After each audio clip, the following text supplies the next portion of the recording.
Measurement. Objectives. Distinguish between accuracy and precision.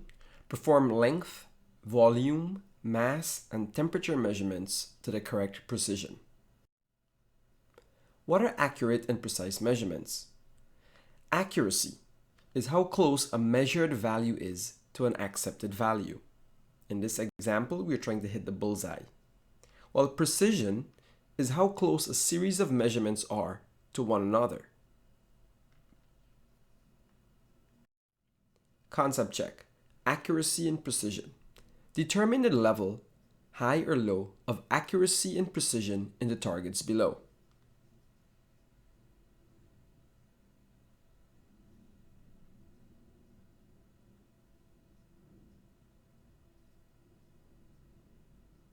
In the first example, we have high accuracy. In the second, low accuracy but high precision. The third, high accuracy and high precision, while the fourth, low accuracy and low precision.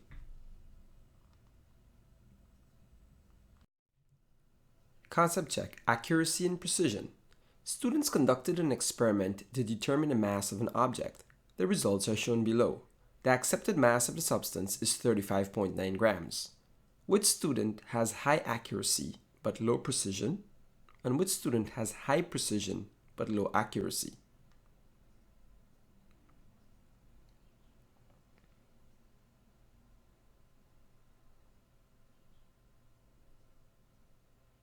In the first question, we're looking for high accuracy but low precision.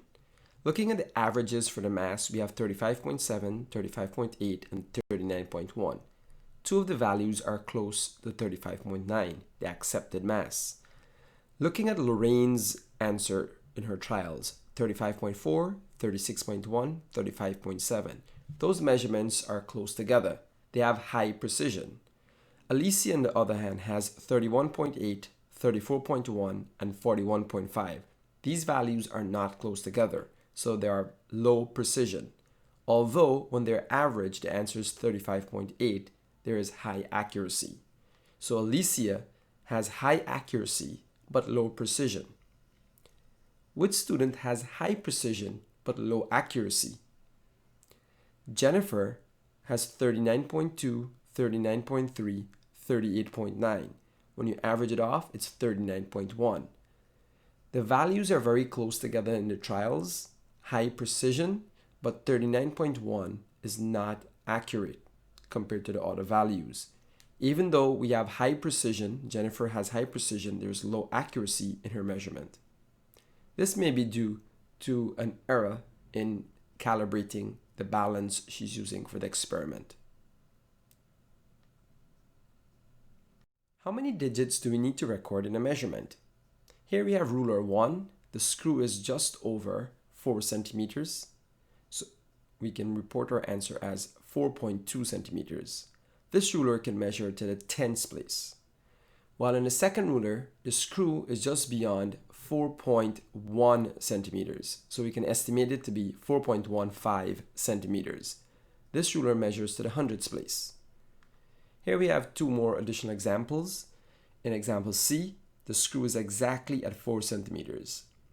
However, we will not report our answer as 4 centimeters, but 4.0 centimeters, since this ruler is measuring to the tens place.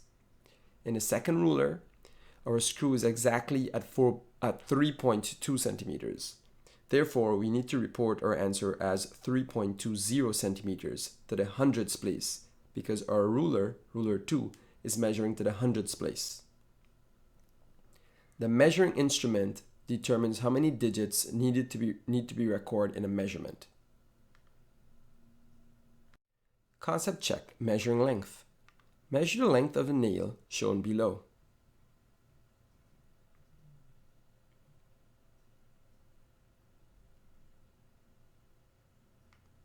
.50 centimeters. The length can be recorded to the hundredths place when using this ruler. How can we measure volume using a measuring cylinder? In this example, we will look at the bottom of the liquid. It's called the meniscus. Here, it is at 83.5 milliliters. Second example, here the meniscus is exactly at 80. However, our measuring instrument can measure to the tens place, so our answer is reported as 80.0 ml. The volume can be recorded to the tens place using this measuring cylinder. Concept check. What is the volume of the liquid in the measuring cylinder below?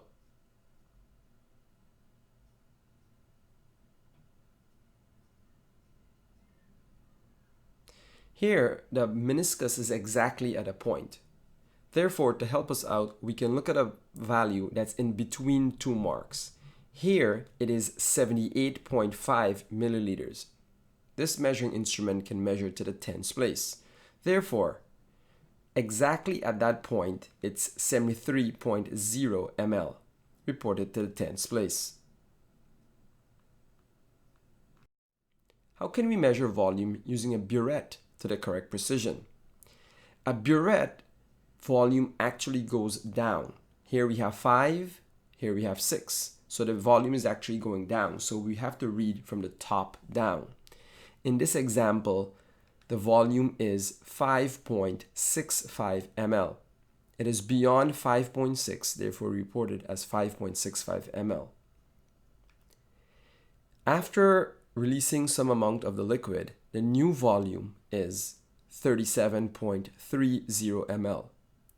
It is exactly at 37.3, but since our measuring instrument can measure to the hundredths place, it's reported as 37.30.